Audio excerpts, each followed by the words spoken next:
Hey guys, it's Angie, also known as The Light. Welcome to my channel. I hope everybody is doing well. Please like this video, like this video, like this video, because YouTube is all screwed up and I need to be in the algorithm pretty much. Yes, subscribe to my channel as well.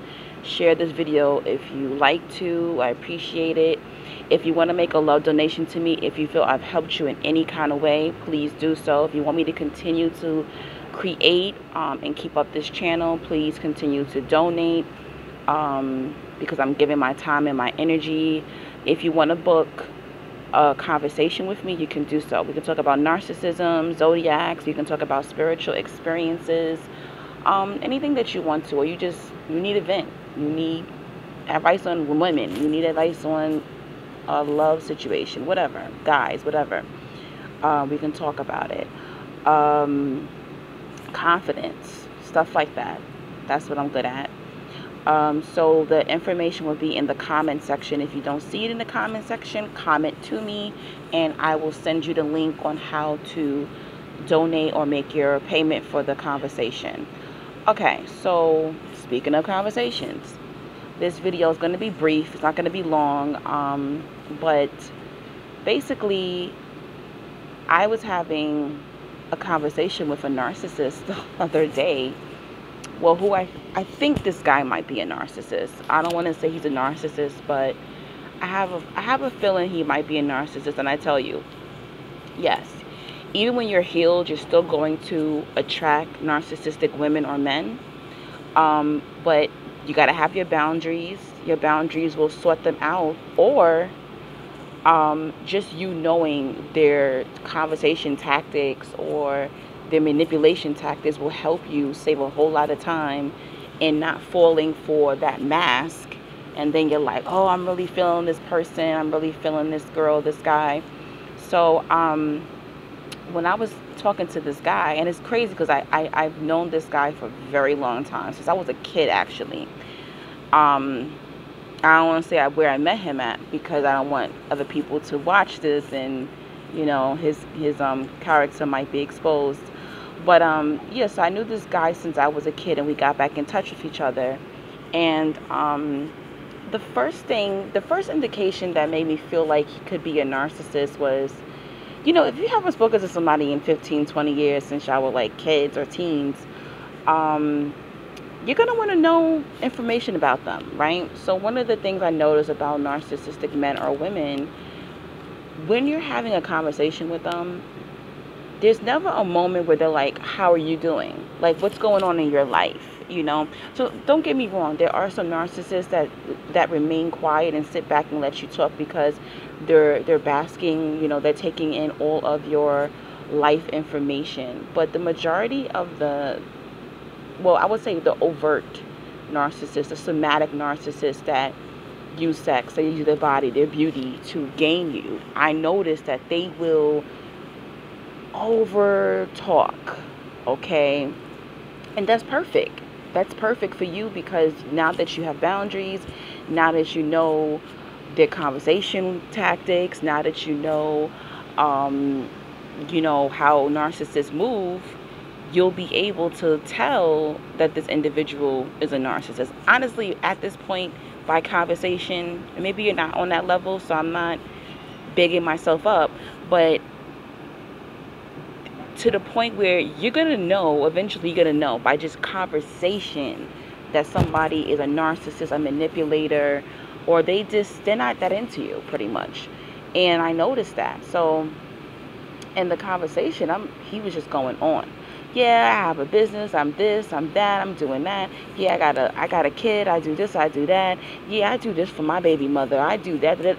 Just going on and on. I mean, this went on for like a good hour. I'm just listening. Yeah, like listening. Yeah, keep talking. I'm just taking it all in. And when I hung up the phone, I thought about it. I don't ever remember this guy asking me. I offered the information because you know how, like, when you're having a conversation, naturally somebody would say one piece and then you'll be like, oh yeah, when I was 6 I had chicken pox. Yeah, when I was 6 I had chicken pox too. You know, so you tell your story naturally, but don't do that. Sometimes pause and wait to listen for the person to ask you, how are you doing? How are you? What's going on in your life? You know, so that's something I noticed about the somatic narcissists. They don't ask you shit about yourself. They're busy trying to sell you this fake character. They're basically trying to sell you their mask of who they are. They're bigging themselves up. So I noticed him and I probably had about 2 phone conversations, and then the next thing I know, he disappeared. I don't know what I said in that second conversation, guys, with him. But maybe he realized I wasn't buying his shit. Another thing that they'll do is be careful what you're posting on social media, because I noticed in the conversation with him, because him and I follow each other on Instagram, I noticed he was bringing up things that I post. Like, I post a lot about manifestation, I post things about being a magical person, being, having spiritual gifts. And this is a guy that goes to the club like 4 times a week. He doesn't know anything about this type of stuff. And I can tell by how he was describing these things, he's really not about that life. Okay, so it's like he was taking things that he saw me post, or things he's heard me talk about, and he was literally trying to say, yeah, I'm into this stuff. But then when I was questioning him about it, he couldn't really get in depth to it. He couldn't really describe it. So that's another thing. Ask questions. Narcissists are perfect. You gotta understand, they are like tape recorders. They're chameleons. So whoever they're around, if they're around a doctor, they're gonna pick up on the voice of that doctor. They're gonna pick up the information of that doctor, and they're gonna use that. Okay, they don't know what a femur bone is, but they're gonna be talking about that damn femur bone as if they are a doctor. It's really, really scary. Like I said this in the past before. I was around this one narcissistic chick, and she not only would steal the information that I would be talking about, she literally word by word would repeat phrases I say, things I've been through. She'll.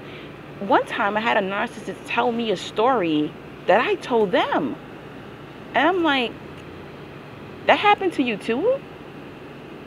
These people are like, they get their stories confused sometimes.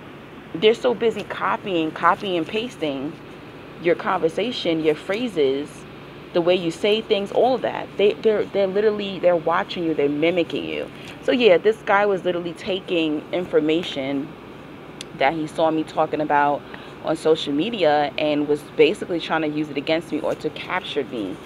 And when I was, asking him questions and asking him to elaborate, he'll change the subject, or he'll like steer away from the subject, or he'll try to say something else that will make him seem important and intelligent.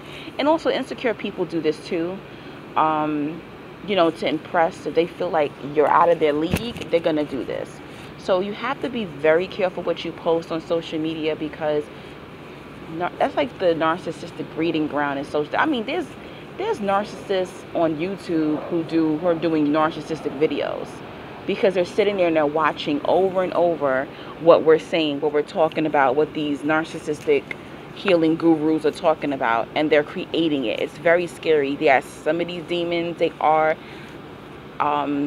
psychologically, consciously, they are aware of what they're doing. I believe narcissists are very aware of what they're doing.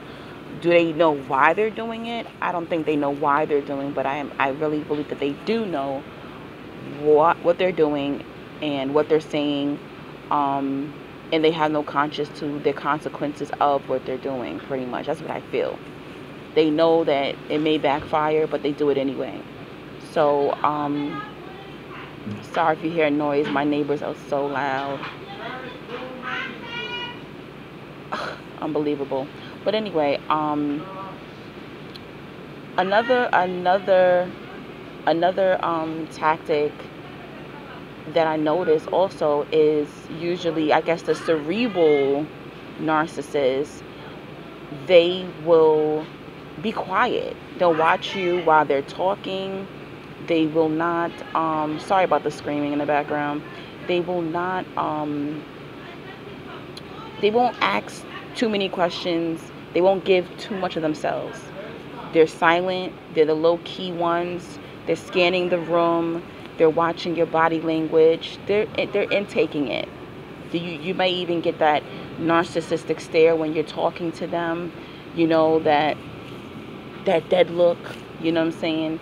And you're like, what's wrong? And they're like, nothing. I'm just listening to you.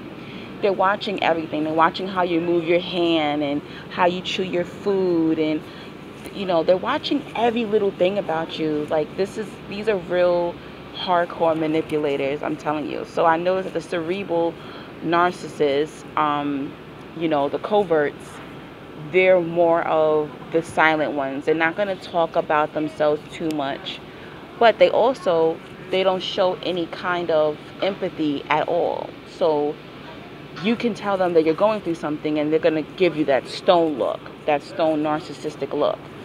So I noticed that too, with them, and it's always about them, whether it's the covert or the overt. It's always about them. You can be talking to the my narcissistic grandmother did this all the time. I could have said, I saw someone get hit by a car today, and she'll say, well, in 1969, I saw 2 people get hit by a car. And then she just diverts the conversation over to her from something that happened in 1969, okay? And it's never about you. It doesn't matter. Your pain doesn't matter. You can be talking about you just got out the hospital. It doesn't matter. Whatever it is, they will always find a way to circle the conversation back to them. Or you'll have a very combative type of narcissist. Most of the cerebral narcissists are like that. The guys that I've attracted, everything's an argument. So if I said I like this book, they'll say, well, why would you like that? That's a horrible book to read. You know, so everything, why do you like wine? Oof, alcoholic. You know, so everything that you're putting out there, they're going to make it into a negative. Narc, narc, narc.